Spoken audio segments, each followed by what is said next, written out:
1. L'édito sport de Virginie Fulpin. On parle de tennis ce matin, alors qu'on apprend à l'instant la défaite de Benoît Paire.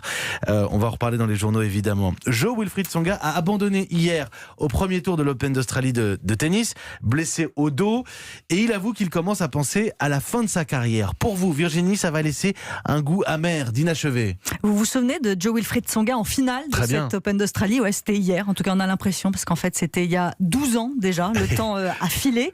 Et ce flashback fait mal tant il symbolise nos espoirs déçus. 2008, c'était donc sa première finale d'un tournoi du Grand Chelem. Il avait 22 ans et on voyait déjà le monde du tennis à ses pieds. Tsonga, on lui trouvait des airs de Mohamed Ali, un peu de son punch aussi, et ce grand sourire, prêt à dévorer des trophées comme Rafael Nadal le fait à chaque victoire.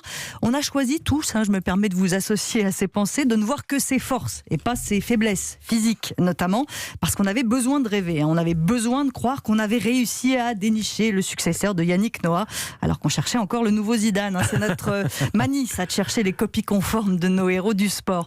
Alors peu importe que Tsonga ait perdu cette finale contre Novak Djokovic, on le tenait, notre crack, il aurait bien d'autres occasions de nous offrir un sacre suprême.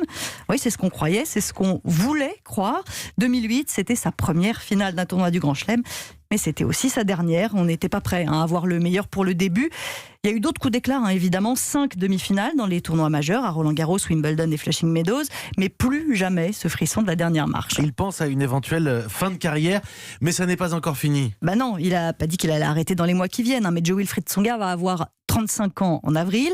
Il a cette blessure récurrente au dos, donc une chose est sûre, on ne le reverra plus en finale de Grand Chelem. Ça fait mal, ouais. Pour moi, il est aussi le symbole d'une génération qui n'est pas allée au bout des espoirs placés en elle.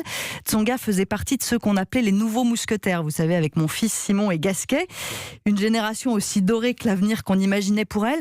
Forcément, il y avait un petit peu de chauvinisme là-dedans. On les a peut-être vus un peu plus beaux qu'ils n'étaient. Mais surtout, ils n'ont pas eu de chance, parce que quand vous tombez sur la génération Federer, Nadal et Djokovic, vous ramassez les miettes, il n'y a rien d'autre à faire.